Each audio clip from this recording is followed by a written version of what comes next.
बुढ़ापे का असली साथी। बचपन में माँ बाप, जवानी में दोस्त और जीवन साथी, पर बुढ़ापे में कौन होता है हमारा असली साथी?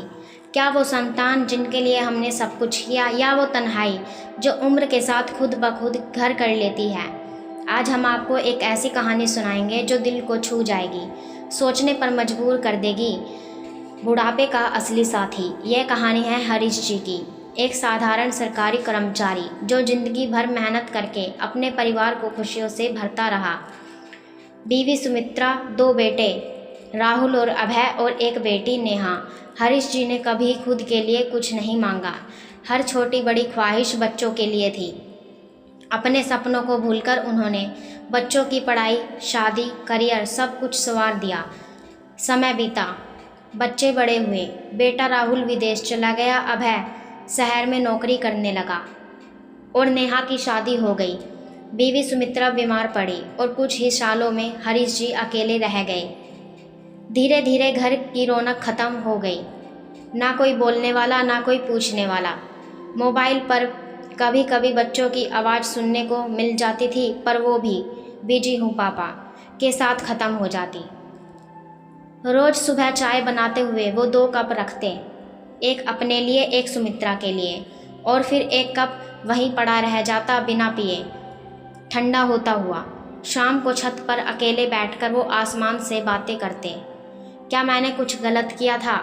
क्या बच्चों को पालना पढ़ाना बस उनका कर्तव्य पूरा करना था, या उनका साथ पाने की भी उम्मीद रख सकता था? एक दिन पार्क में टहलते हुए उनकी मुलाकात विजय से हुई, एक और रिटायर्ड बुजुर्ग जो पास ही रहते थे। विजय जी के बेहद मिलनसार और खुश मिजाज इंसान थे। धीरे धीरे दोनों में बातचीत होने लगी। फिर चाय की दुकान पर मिलना, साथ टहलना और पुरानी यादों को बांटना। हरीश जी को एहसास हुआ, बुढ़ापे में साथी खून का रिश्ता नहीं मांगते, बस एक सुनने वाला और समझने वाला चाहिए।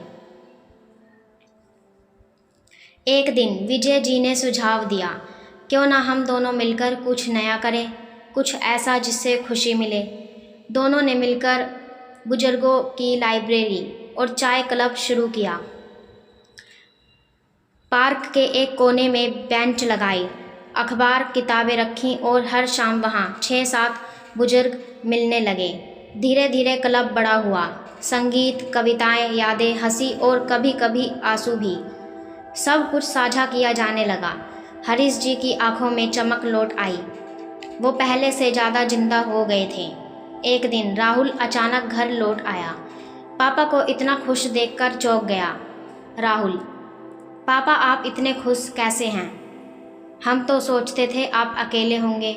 हरीश जी मुस्कुराए। अकेला तो था बेटा, लेकिन अब नहीं। तुम सब मेरे बेटे हो, लेकिन अब मेरे दोस्त भी हैं, विजय, शंकर, रजनीश, जिनके साथ अब मैं जीना सीख रहा हूँ। राहुल की आंखें भर आई। उसे एहसास हुआ कि उसने अपने पापा को केवल जिम्मेदारी समझा, साथी नहीं। तो क्या बुढ़ापे का असली साथी बेटा है, या दोस्त, या फिर अपनी खुद की सोच जो जिंदगी को फिर से जीने का मौका देती है? हरीश जी ने सिखाया, बुढ़ापा कोई बोझ नहीं, यह एक दूसरा जीवन है जहां आपके अनुभव ही आपकी पूंजी होते हैं और खुशी आपके अपने चुनाव पर निर्भर करती है। अगर आपके माता पिता बूढ़े हो चुके हैं तो उन्हें अकेला ना छोड़ें, वो जिंदगी भर आपके साथ थे। अब आपकी बारी है, और अगर आप खुद इस उम्र में हैं तो याद रखिए, खुशियों की चाबी आपके पास ही है, बस ताले को खोलने की हिम्मत चाहिए। बुढ़ापे का असली साथी समझ, अपनापन और आत्मसम्मान है। जिस दिन आप खुद को स्वीकार कर लेंगे, उसी दिन बुढ़ापा भी मुस्कुरा उठेगा। धन्यवाद।